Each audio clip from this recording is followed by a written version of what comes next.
السلام علیکم دوستو اللہ علیم و خبیر نے اپنی آخری کتاب میں سورۃ البقرہ کا آغاز اس خبر سے کیا کہ قرآن کتاب لا ریب ہے، یعنی جس میں کوئی شک نہیں۔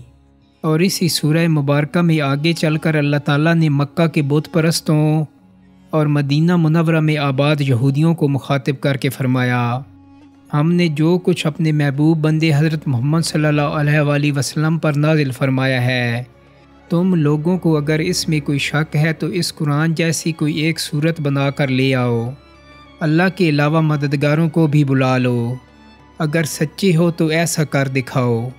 دوستو، بت پرستوں یہودیوں اور منافقوں نے قرآن پر اعتراض کیا تھا کہ یہ کتاب پتنگوں اور کیڑوں کا تذکرہ کرتی ہے، تو اللہ کیسے اس طرح کی حقیر چیزوں کا تذکرہ کر سکتے ہیں؟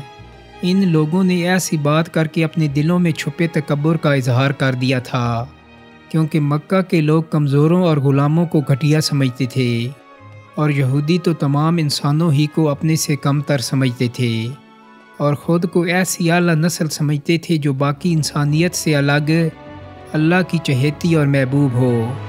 اس پر اللہ تعالیٰ نے ارشاد فرمایا، اس حقیقت کے اظہار میں شک کی کوئی گنجائش نہیں کہ اللہ تعالیٰ کسی قسم کے مچھر کی مثال دینے سے بھی شرم اور ندامت محسوس نہیں فرماتا، بلکہ مچھر سے بھی کم تر ہو تو اس کی مثال دینا بھی باعث ندامت نہیں۔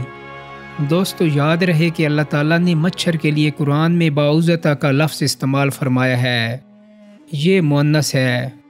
مچھر کی دنیا میں کوئی 3500 اقسام ہیں، اور ان تمام اقسام میں صرف مچھر کی مادہ ہی انسانوں، حیوانوں اور پرندوں کا خون چوستی ہے، جبکہ نر مچھر نباتات اور پھلوں کا رس چوستا ہے۔ نر مچھر کو عربی زبان میں باعوض کہا جاتا ہے، اس کی جمع الباعض ہے۔ سوال یہ پیدا ہوتا ہے کہ مچھر کی جنسی شناخت تو آج کی میڈیکل سائنس کا کارنامہ ہے کہ جب ہمارے پاس ایسی جدید خوردبین ہے جو کسی شے کو ہزاروں اور لاکھوں گنا بڑا کر کے دکھاتی ہے، جبکہ قرآن نے باعوضۃ کا لفظ بول کر 1450 سال قبل بتا دیا کہ وہ مچھر جس سے انسانوں کو تکلیف پہنچتی ہے وہ مادہ مچھر ہے، نر نہیں۔ قرآن یقیناً قول صادق ہے جس نے مچھر کی شناخت سے آگاہ فرمایا۔ باعوضۃ سے پہلے ما کا لفظ ہے، عربی زبان کی نحوی گرامر میں ما نفی کے معنوں میں بھی استعمال ہوتا ہے، یہ موصولہ یعنی جو کے معنی میں بھی ہوتا ہے، اس کے اور بھی متعدد معنی ہیں، مگر یہاں ابہامیت یعنی مبہم کے معنوں میں ہے۔ قرآن نے بتا دیا کہ اس کی اس قدر اقسام ہیں، جبکہ آج سائنسدانوں نے وہ اقسام 3500 کے لگ بھگ بتائی ہیں، تو وہ بھی یقینی نہیں۔ ان کی اقسام کو اللہ علیم و خبیر ہی جانتے ہیں، اور اسی اللہ علیم و خبیر نے یہ بھی بتایا کہ اس مچھر سے اوپر فوقہ یعنی اس سے بھی کم تر، کمزور تر اور جسامت میں چھوٹی ترین مخلوق ہو تو اللہ تعالیٰ کو اس کا تذکرہ بھی اپنے قرآن میں کرنے سے کوئی ندامت نہیں، کوئی شرمندگی نہیں، کیونکہ سب مخلوقات اللہ ہی کی بنائی ہوئی ہے۔ قربان جائیں اس عظیم جان کائنات ہستی صلی اللہ علیہ وآلہ وسلم پر کہ جن پر مچھر کے تذکرے والی آیت کا نزول ہوا۔ آج کے سائنسی دور میں مچھر سے کم تر مخلوق کا بھی انکشاف ہو چکا ہے۔ مچھر کی کمر پر ایسی انتہائی چھوٹی چھوٹی مخلوق بیٹھتی ہے اور اس کا رنگ نارنجی ہے۔ شامی عالم اور سائنسدان عبدالدام الکحیل نے اس کا انکشاف کیا ہے، اور اس کے بعد اس کی مزید ریسرچ کی گئی۔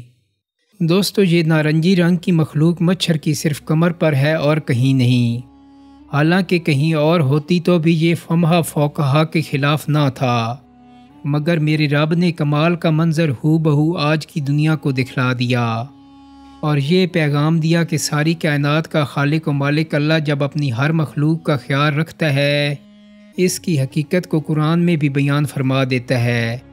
دوستو، جدید میڈیکل سائنس کا شعبہ بیالوجی بتاتا ہے کہ مادہ مچھر ہی کا منہ ایسے آلات سے بنا ہے کہ جس سے جلد میں سوراخ ہوتا ہے، اور مادہ اپنی سٹرا سے خون چوستی ہے۔ مادہ مچھر اپنے حساس سینسر کے ذریعے پسینے کی بو اور جسم کی حرارت کو محسوس کرتی ہے۔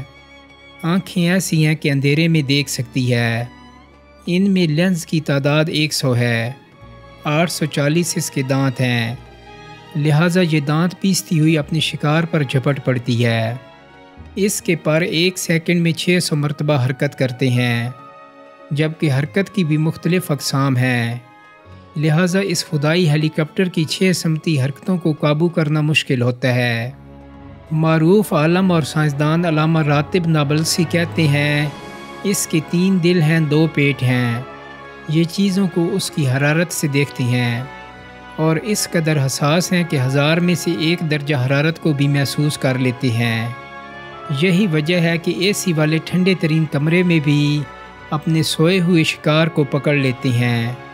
الغرض ان کے اندر ایسا الیکٹرانک سسٹم ہے کہ آج کا جدید ترین لڑاکا جہاز بھی اس کا مقابلہ نہیں کر سکتا۔ ہاتھی میں جتنے اعضاء ہیں چھوٹے سے مچھر میں اس سے زیادہ ہیں۔ دوستو، اللہ علیم و خبیر کی تخلیق کا اعجاز ہے کہ باریک ترین حساس اعضاء کے حوالے سے یہ ہاتھی سے بڑھ کر ہے۔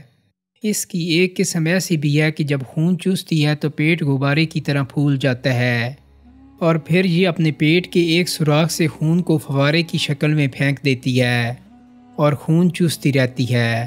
سائنسدانوں نے لاکھوں گنا بڑا کر کے اس منظر کو فلمایا ہے اور اس کے دلوں کی دھڑکن کا منظر بھی فلمایا ہے۔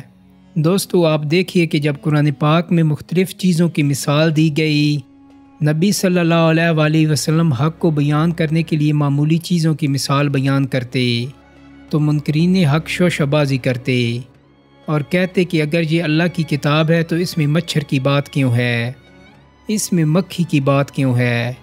تو اللہ تعالیٰ فرماتا ہے کہ یہ تخلیق بھی میری اپنی ہے، مچھر کی مثال سے مجھے شرم نہیں آتی، اس لیے کہ تمہیں بظاہر مچھر بہت حقیر نظر آتا ہے لیکن وہ حقیر نہیں ہے۔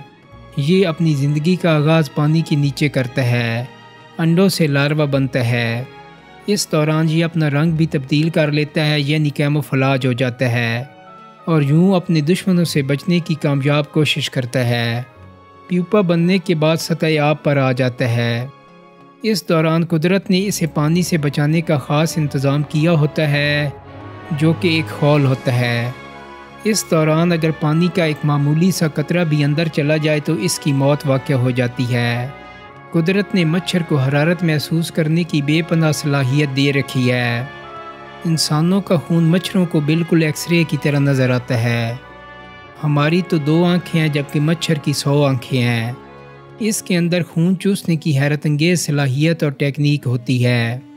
صرف اس کی مادہ خون چوستی ہے کیونکہ اس کی مادہ کو انڈے دینے کے لیے پروٹین کی ضرورت ہوتی ہے اور نر مچھر کاٹتا نہیں کیونکہ اسے ضرورت ہی نہیں۔ دوستو، امید کرتا ہوں کہ میری آج کی ویڈیو آپ کو پسند آئی ہوگی۔ اگر ویڈیو اچھی لگی ہے تو اس کو لائک اور شیئر کر دیں۔